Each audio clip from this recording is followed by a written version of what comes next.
dia! Vamos iniciar mais um assunto de ciências. Vamos falar sobre a poluição da água. O que é água contaminada? É a água que contém agentes patogênicos vivos, como bactérias, vermes, protozoários ou vírus. Ou seja, essa água, ela não é potável, ela não é própria para o nosso consumo. Essa água contaminada, ela também pode causar algumas doenças, como febre tifoide, hepatite, cólera e muitas verminoses, que são doenças transmitidas pela água contaminada. A água, ela contém substâncias nocivas. Existem diversas fontes de poluição, que são agrotóxicos, resíduos e chuvas ácidas. Vamos ver como ocorre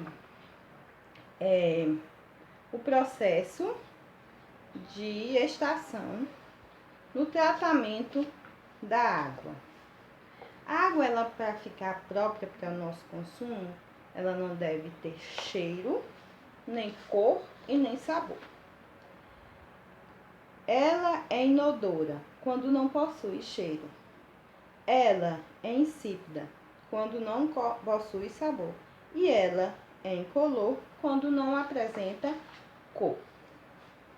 E essa água, ela fica dessa forma depois que ela passa por um processo de tratamento. Vamos ao primeiro processo, é a cloração. Adiciona-se um cloro à água para facilitar a retirada de matéria orgânica e de metais. Alcalinização. Após o cloro, a água recebe cal hidratada ou carbonato de sódio para ajustar sua acidez. Coagulação. Em seguida, adiciona-se uma substância coagulante e agita-se bastante a água para que as moléculas de sujeira possam se ajuntar. Floculação.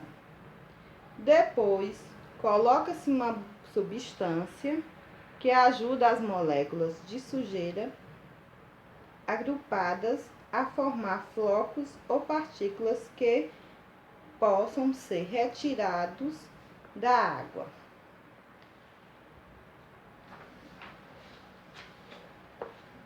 Decantação. A água segue para tanques onde descansa para que os flocos da sujeira formados na etapa anterior possam ser retirados. Filtração.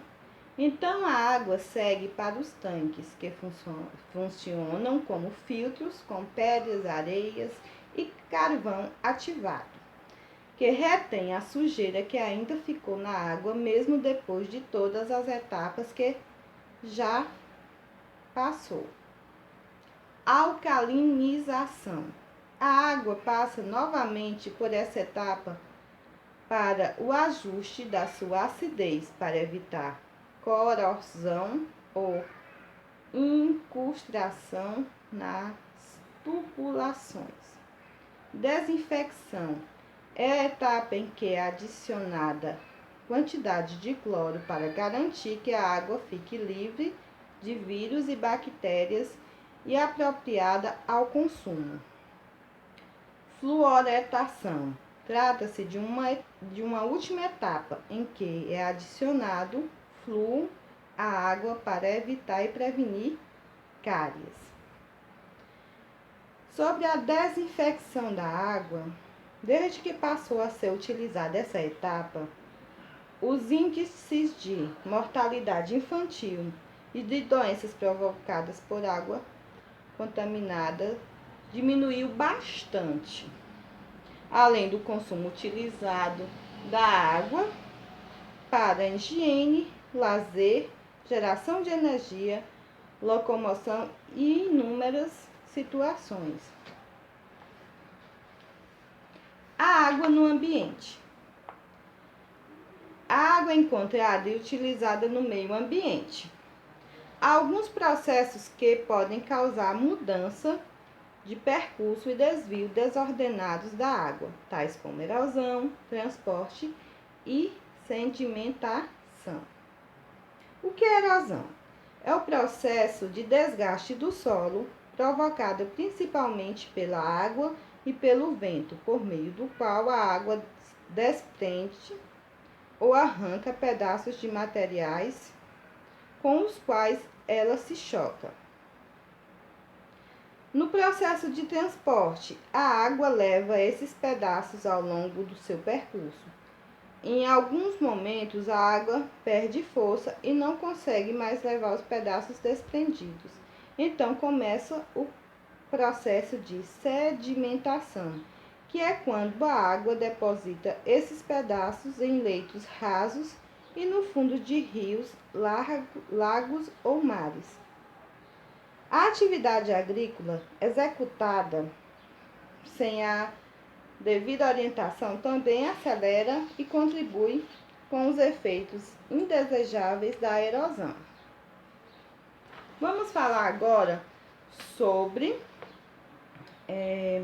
as utilidades da água e as dicas de como utilizá-las com sabedoria.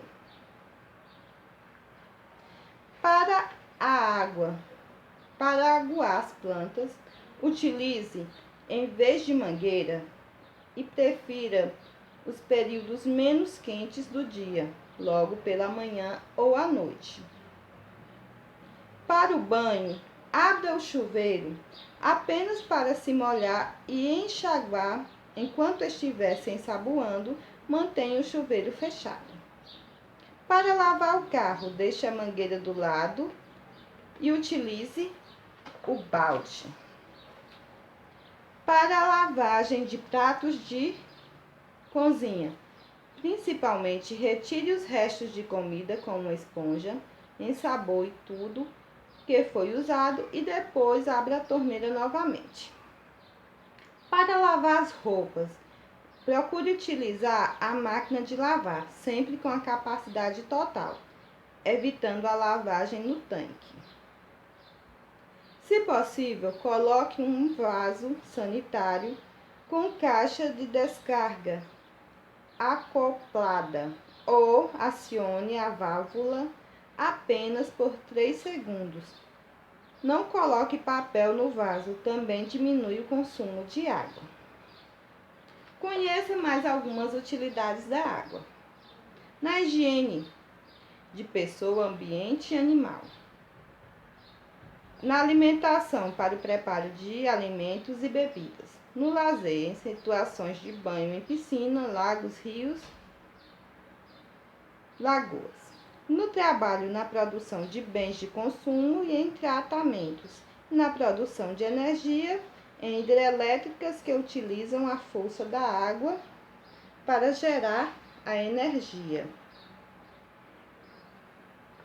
Vamos responder a atividade que está na página 74 até a página 76. Fiquem com Deus e até a próxima aula. E fica a dica: se saírem de casa, não esqueçam de usar a máscara de vocês. Até a próxima aula. Tchau!